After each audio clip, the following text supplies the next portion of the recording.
transformation. Change, even when necessary, is rarely comfortable. That's exactly where the New York Knicks find themselves right now. After parting ways with Tom Thibodeau, who was a coach who, for many of the team's core players, was more than a leader to them. He was more than a coach, more than a strategist, but something closer to a father figure. The organization has turned to a familiar face in the NBA, Mike Brown. Brown, who last coached the Sacramento Kings, is stepping into a locker room that's steeped in loyalty to its predecessor. You know, that locker room was shaped by the unique emotional bonds that Thibs built with his players, especially the Villanova trio of Brunson, Hart, and Bridges. And as Brown begins his tenure, he faces a critical challenge, earning the trust of a team that didn't just play for Thibodeau, but in many ways, they bled for him. The early reactions seem a little bit lukewarm. You know, the Knicks players talked about professionalism and liking the fact that he reached out to them one-to-one. And Jalen Brunson's response, predictably, was kind of generic. You know, he said he's looking forward to working with him, and it was devoid of anything that resembled like real excitement. Josh Hart was a little bit more comical, as he usually is. He offered a funny story about nearly ignoring the phone call from Michael Brown on his caller ID, and then somebody was just like, is that Coach Brown? But Deuce was a little bit more descriptive. You know, he seemed more optimistic. He said it really felt good, the conversation that he had, because it didn't really involve basketball. Still, the body language from the group as a whole hasn't screamed joy or unity. Instead, it's kind of screamed, you know, cautious and professional, and it should be. This isn't just about a coaching change for them. This is about uprooting what has been their culture. It's about stepping into a family dynamic that revolved around one man, Thibs, who, love him or hate him, he inspired extreme loyalty. You know, the guys, he fought for everything that the guys wanted, you know, and they will run through a wall for him. They were his soldiers. And in the case of Brunson and Hart, they were kind of like his sons. Now, Mike Brown isn't walking into a locker room looking for X's and O's adjustments. He's stepping into an emotional ecosystem built on shared trauma, playoff heartbreak, and pride. These Knicks weren't just coached by Tom Thibodeau, they were developed by him. Deuce McBride became a real rotation piece under Tom Thibodeau. Jalen Brunson blossomed into a legitimate superstar. Hart and OG Anunoby found defensive joy in his system. It's a locker room that felt safe, felt predictable, and for many years, many of these players, it felt like home. So how does Mike Brown begin to earn trust in a locker room like that, in a locker room established with veterans? First, you got to start where he's already started, with the human touch. It's telling that Brown's first move wasn't a deep dive into pick and roll analytics or scheme adjustments. It was simply reaching out to the players, chopping it up about things not related to basketball, as Hart described it. That's not insignificant. It's actually foundational. Brown understands that his biggest challenge isn't on the court, it's in the relationships. And this mirrors what he did in Sacramento. When he took over the Kings, who were a franchise long associated with dysfunction and losing, he immediately focused on personal connections. Brown didn't come in waving around his championship resume or his LeBron-era credentials. Instead, he built a culture of accountability and joy. He encouraged players to express themselves, brought laughter back into the gym. Turn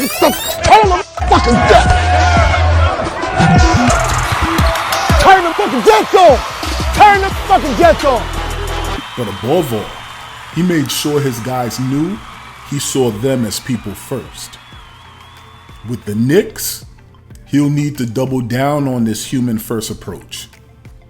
He has to meet each player not as Coach Brown, but as Mike. He'll need to spend hours getting to know what makes Jalen Brunson tick. Not just as a point guard, but as a man. He'll need to understand the fire inside Josh Hart, the quiet intensity of OG, the defensive pride of Deuce. It's going to take patience. And then they got to respect the ghost of Tom Thibodeau. Don't erase him. One of Brown's trickiest tasks will be managing the ghost of Tom Thibodeau, who still lingers heavily in the locker room. Let's not mince words. Some of these guys view Thibs as the reason their careers take off. Brunson in particular owes a huge leap in his status to the trust and freedom Thibs gave him. And then there's still the elephant that's in the room. Daddy Brunson. Rick Brunson, Jalen's father and former assistant coach of Tom Thibodeau, whose status under Brown remains unclear. So Brown doesn't need to pretend that Thibs didn't matter. In fact, the smart play is to embrace that history, acknowledge it, let the players know he respects the foundation that's been built. His job isn't to tear down what Thibodeau did, it's to build on it. That means being transparent about changes, but also being flexible enough to keep things that worked. The defensive toughness, keep it. The emphasis on preparation, keep it. But where Brown can win favor is by adding his own flavor. Offensive creativity, player empowerment, and a touch more levity. In Sacramento, Brown didn't erase what had come before. He elevated it. He took De'Aaron Fox, who had spent years in a rudderless environment, and helped him find joy and structure at the same time. He let Domantas Sabonis play to his strengths as a passer and hub. He empowered Malik Monk to be the kind of offensive spark plug that fans love. All of that came by not forcing a new identity, but by enhancing the existing talent with better structure and belief in each of those players that they could have in themselves. I think the next thing he would need to do is address the Brunson dynamic head on. Jalen Brunson is the Knicks' future and spiritual leader. If Mike Brown doesn't win over Brunson, nothing else matters. The challenge here isn't just basketball, it's political. Does Brunson feel betrayed that Thibodeau is gone? Is there awkwardness around his father's role? Will he view Brown as an interloper or as someone who can elevate the team further?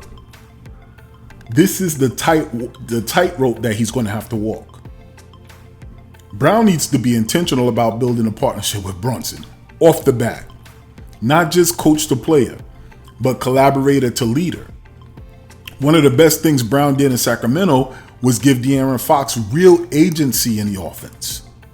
He told him, essentially, this is your team. I'm here to help you lead it. If Brown extends that same energy to Brunson and means it, the ice might thaw faster than expected. But he'll also have to be sensitive to the personnel. It wouldn't hurt for Brown to be transparent with Brunson about where Rick stands moving forward. Even if it's a hard truth. Honesty beats ambiguity every time. If he can handle that conversation with empathy and clarity, he gains massive credibility in that locker room with the person that's the leader of the team right now. And next, you need to let the locker room police itself. One of Brown's underrated strengths in Sacramento was understanding when to lead and when to get the hell out of the way. He didn't try to micromanage the locker room. He gave veterans like Harrison Barnes the freedom to enforce culture. He let players hold each other accountable without turning it into a drama-filled mess. And with this Knicks group, already tight-knit, Brown would be wise to do the same thing here. Let Josh Hart and McCall Bridges be the heartbeat. Let OG and Deuce own the defensive identity. Let Brunson carry the leadership banner. Brown's voice will matter, but if he pushes too hard too soon, especially in a room still grieving Thibs, it'll feel performative. Better to listen, observe, and insert his presence more naturally. And then also to understand that small wins, big impact matters. Brown also needs to stack small wins on and off the court. Create moments of joy in practice. Think shooting games, think competitions. Run crisp, creative offensive sets so that the players get easy buckets. Anunoby, Towns, early in the preseason, celebrate the effort publicly. Get the bench involved and show that role players matter here. The vibes in Sacramento flipped quickly when Brown allowed fun to return. That Light the Beam campaign wasn't just marketing. It reflected a team that enjoyed playing together again. If Brown can do something symbolic for New York, something that captures this new era, it could be the cultural reset the locker room needs to stop looking backwards. It's going to be tricky, but it's possible. But it's also going to take time. No matter how likable Mike Brown is, or how competent his coaching, this transition will be rocky at times. Trust isn't handed out, it's earned. These Knicks were deeply emotionally invested in Thibs. Many owe their careers to him. Some may quietly resent this change, even if they never say it publicly. But Mike Brown is no stranger to complicated dynamics.